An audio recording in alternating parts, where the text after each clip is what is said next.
is where we discuss the possibilities.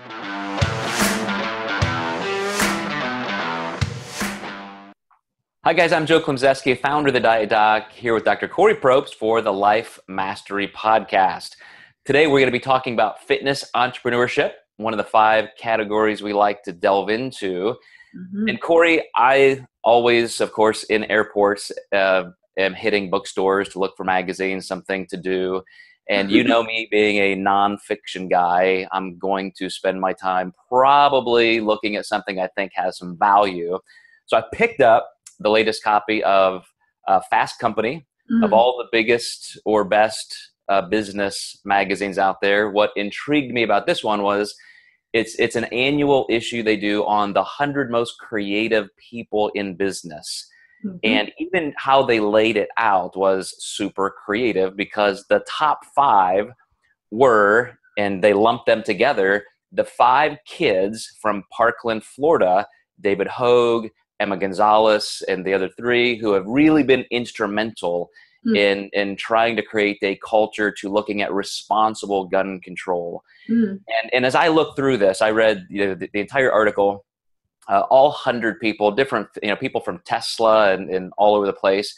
But what really inspired me about these 5 was just their sheer tenacity.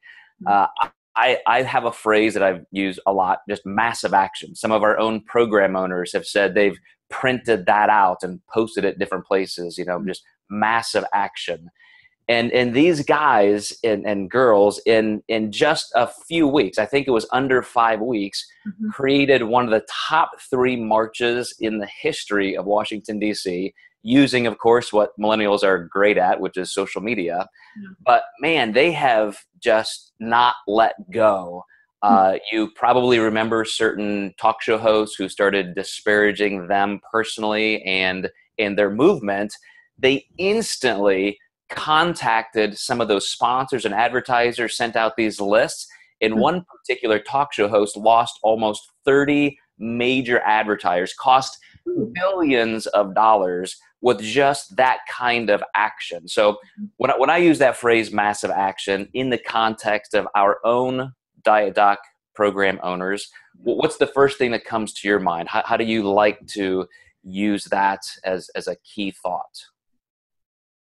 I think the first thing that comes to my mind when you use that phrase, Joe, is being unafraid to get out there and take steps, not really knowing what's going to happen or what the outcome will be, kind of stepping away from any expectations, but engagement is what comes to mind for me. Well, I don't want to put you on the spot too much, but I use you as an example all the time of massive action. I've said this for years, but whenever the topic of commitment or dedication or discipline comes up, I always say, I don't know anybody more just disciplined in every area than you. Thank you. So I know, again, I have to use that word tenacity, like these 5 kids. You have this ability to say, okay, if this is what needs to be done, I'm going to do it, like a pit bull with the teeth sunk in, and I'm not letting go.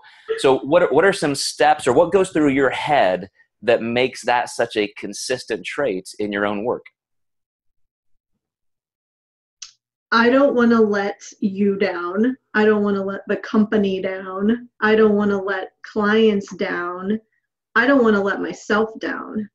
I know that I have some pretty great ideas that could amount to significant change for people if I put them into place. So one of my big thoughts is, how is this going to contribute to the greater good? I wouldn't have nearly the tenacity or the discipline if it was just all about me. I really wouldn't. But there are a lot more people affected and impacted and influenced by what I choose to do or not do. That's the biggest thing for me. And that's huge. As soon as you started discussing that point, that word collective comes to mind, that you're doing it with a group, for a group, because it fits right into these top 5 entrepreneurs, if you could even call them that. They're influencers anyway, is that they have a cause. It's beyond just what's in it for them. Sure. They're the never again movement is what they're creating. And they want every kid in every school all over the country to stand up with them and say, we need to stop this. Nobody's doing it for us. And the same thing happens in business. Nobody's going to do it for you. No matter how many people say, yay, you go, it's awesome, you can do it. Nobody's going to absolutely jump in the ring and do it for you. You have to be willing to do it yourself. And that's why, as you're saying, having other people beside you that do have a vested interest is huge. Yeah, well, there's 2 pieces to that. It's,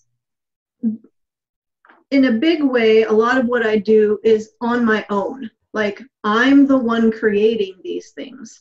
But there are a lot of people out there in the world who are going to hopefully benefit. I mean, that's my goal. And who will be impacted by it.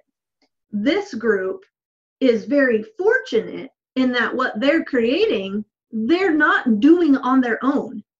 There are 5 of them, and that's a lot of creative energy that they get to get wrapped up in together, and that can galvanize them. So there's the collective toward the goal, and then there's the collective that will benefit from the goal as well. I think about my whole PhD process. And if I hadn't looked at it through the lens of who's going to benefit from the work that I'm doing, man, the energy, the energy would have been a lot lower going through every step of that process. I was thinking about, okay, learning all of this stuff, how can I convey it now to our clinicians and our Diet Doc owners so that then they can use it in their practices with their clients? So it's expansive. When I think about the 8-month curriculum that I developed for our mindset and motivation sub-license, same thing. I was like, this seems like a really good idea. This information needs to be out there. I could just work with each clinician individually, but I'm never going to be able to make that same level of impact unless I create this much bigger, broader, more intensive curriculum that all of them can do if they want to, and then that all of their clients are going to benefit from. Then I think about 2 owners come to mind. One of them is Ashley Barnhart, who is Strong Moms of the Diet Doc owner in Columbus, Ohio, who for the last 3 or 4 years has done a client retreat that I've been very fortunate to be a part of. And that's actually this coming weekend. She has clients come in, and we all get together and we stay there and we work out together and we eat together and we process things together. And she has lectures that you're going to be there as well on Saturday night that the community members can come into and participate in. That's massive action right there. That's not easy to organize. That's a lot of detail. It's a lot of time. It's a lot of effort. It's a lot of moving parts that have to be coordinated in order for something like that to come to fruition. Brittany Garcia, our owner in La Grande, Oregon, for the last 3 years, she's done a massive client retreat as well that I've been fortunate to be a part of. That's this September. She organizes it so that it's in the mountains in these cabins, and she has a VIP option, and you can come for 2 days or you can come for 3, and it's workshops and hiking together and just a lot of time for connection. And people, same thing, they walk away with new understandings, a new sense of purpose, new perspectives about the world, about themselves, but that's massive action too. She doesn't have to do it. And yes, like any entrepreneur, she's had thoughts like, oh, am I going to do that again this year? Like, it's a lot of freaking work and it's hard. But when you can step outside of yourself, like we're talking about, and think about how is this going to contribute to the greater good? How are all the people who are going to be involved going to be impacted? It makes it that much easier to be that tenacious, determined self. And I think just to stay on the same lane of collective and community, that is what makes it more sustainable. I know I wanted in our company to do something to almost prove this point because we have, 100, 150 program owners around the world, and we all get very busy working with each client one at a time. But when we can come together as a group, we can create so much more energy. So when we did the 50 Days to Your Hottest Summer team challenge, it was about creating, with 15 or more of our coaches, these teams that not only compete against each other, which makes it a little more fun, but there's the camaraderie of working with each other. And as you said, you don't want to let your teammates down because there are, there's not just swag on the line, but we have prizes, things like that. It's very interesting to see that dynamic of how much more fun it is working together as a group. So just like these kids did in Parkland, Florida, I think that's important almost to think of as a consistent part of your business model. I can constantly create not just a sense of community, but actual community where people are connecting in different ways, then that is a sustainable level of energy for everybody. It all waxes and wanes, with us one at a time. But when you're together, it's so much easier to be part of just creating that wave and moving it forward. No, I totally agree with you. I've mentioned a couple times, just within my own in quotes, for those of you who aren't watching, my fingers in the air, my own training, my own kind of sports performance endeavors, and that I have this big goal that's coming up in 2 years. And if it were just my own, like I was doing this by myself, it wouldn't carry nearly the level of impact and energy. I wouldn't feel nearly as motivated. But in the back of my mind, I always have my teammate. And she's there and she's cheering me on and she's watching me and she's doing her thing out there because we're not in the same place. We can't actually train together, but we literally are in our minds. And I think that's a really important thing to be considering. And for our owners out there who are taking massive action, for them to think about their partners, think about their teammates. And that's every other owner in our company. It's every client that you've ever worked with who has benefited from something that you've said, the actions that you've taken that have moved them in a positive direction. And I like how you differentiated the sense of community versus like real community and people coming together and sharing that camaraderie and that energy together. So what I want to make sure that we do as part of this podcast, being fitness entrepreneurship and creating massive action, is give some exact points. Like I remember way back 25 years ago when I started my own business, I remember this one mantra that came to mind. It was part of a quote, I think, and it just stuck with me. And it's, if you can stay in the game long enough, good things will happen. And I will modify it like this. The world's best baseball players are only successful at getting on base 30% of the time. You're an all-star Hall of Famer if your batting average is, above 350. But you just have to stay in the game, stay in the game. You're going to strike out a few times, but you got to stay in the game long enough to get those hits, get men on base, get the occasional home run. And I think that is a good analogy or metaphor for the fact that you have to be that vision person, which everybody loves to say, oh, I'm the idea guy. I'm the visionary. That's my skill. Well, that's code for, I just want everybody else to do the work. I'll just keep popping up these great ideas. But you have to have the right vision and maintain that.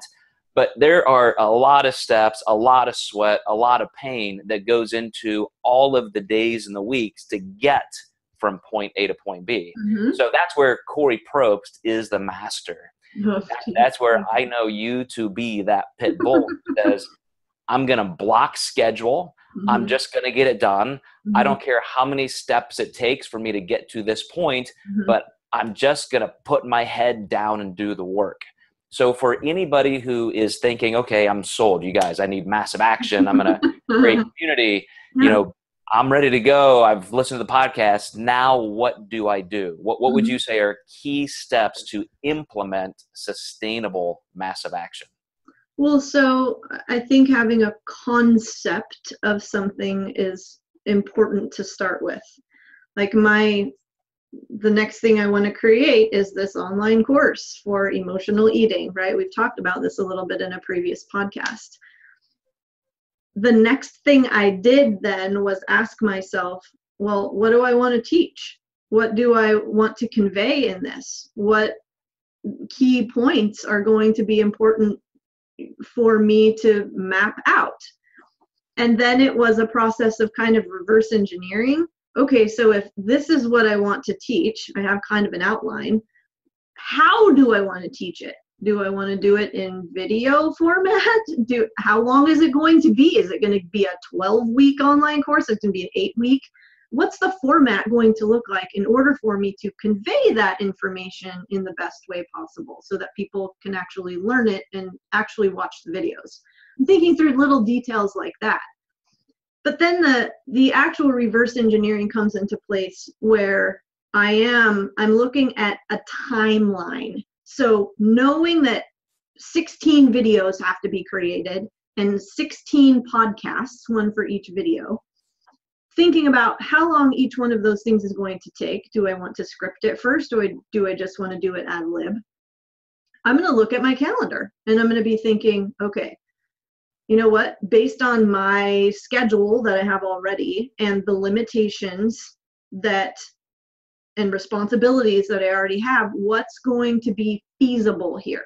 So I may look like a tiger and like I'm super tenacious, but it's very sort of methodical. And I really have to consider like, oh, I have these trips coming up and I have to prepare for those trips. And I have these lectures that I have to get together. That's all going to be considered in terms of what I'm going to be able to actually do to put this massive action towards this outcome, this product in place.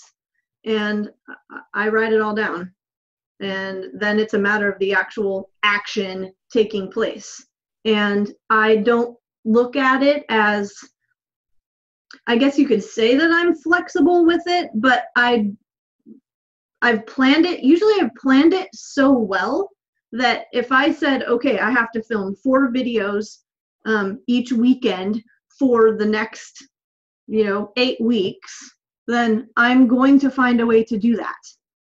I will rearrange things to make it happen. And I think that's where the massive comes in. It's, I'm going to adapt and I'm going to shift and we have to do that as humans if we're going to have any level of happiness. But it's a structured adaptability for sure. Yeah, I think that is a perfect way to summarize this entire concept. And you're making me think of an axiom we have in the writing world, which is if you don't outline it, it's not going to happen. Yeah. So you've got the super creatives who always say things like, oh man, I don't want to be encumbered by boundaries and an outline. I just want to write my characters and let them take me where I want to go. And you have all that. But what people don't understand is you can change your direction. If you start with an outline and with this game plan, you think, okay, here's what's going to take, bang, bang, bang.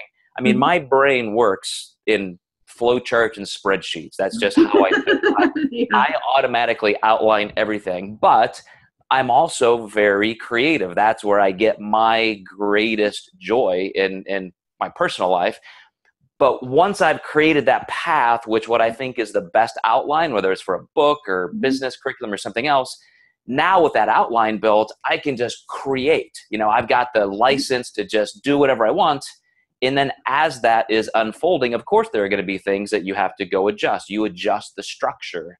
Well, Joe, creativity isn't thoughts coming from nowhere and like everything's just random and chaotic. That's not what But a lot of very right-brained people think that. But they do. But it's not. It's a creative person is able to converge multiple ideas to come up with and it's not even, I guess it's a new idea, but it's coming from old ideas. But if we can land on one to start, exactly, then that's marinating back here. And we may be like, we're literally can be led down. And a client actually said this to me because I gave her an article to read. And she's like, Kori, this led me down an entire rabbit hole. And now she's learning about this and this and this and this. Now she's going to converge those ideas on one thing that is really super meaningful and impactful. That's what creativity is.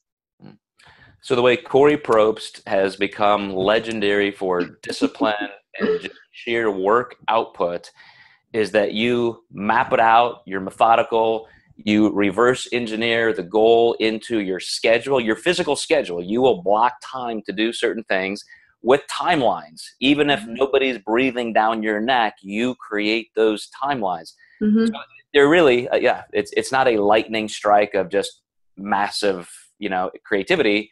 It's planning massive action all along. And usually no one is breathing down my neck. Usually no one knows that I'm creating something. And maybe that's on me to be like, hey, Joe, so I'm putting this new online course together. This is kind of what my process is going to look like. Could you just every now and then kind of knock on the door of my mind and say, hey, dude, how's it going? You staying on track? You getting done what you need to? Because I think that's a really important part of the creative process for a lot of people is, again, coming back to collective. Exactly. That's where I was going to mention that you're perfectly bookending this right back to community and support. Totally. And we see it every day in our Diet Doc community Facebook group with all the people who are involved in this 50-day challenge. Every time, they may take one step back. There's like a little bit of a setback or mistake they've made. And fortunately, they're courageous enough to reach in and say, hey, guys, like feeling a little bit embarrassed here, a little bit ashamed. Everyone jumps in and is like, hey, dude, I've been through this before. No, you got to stop right there with this. I've let everyone down and I've let myself down. Pick it back up, like get back on track. So yeah, that collective piece and that support is really crucial. Yeah. So there you go, guys. You have all the ingredients you need to succeed with massive action. Have a cause that's bigger than yourself. Include people with real community.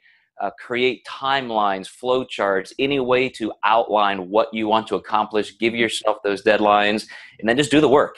It's a massive action is all about just that, massive action. You've got to dig in and get that done. So hope that helps in our Fitness Entrepreneur segment of the Life Mastery Podcast.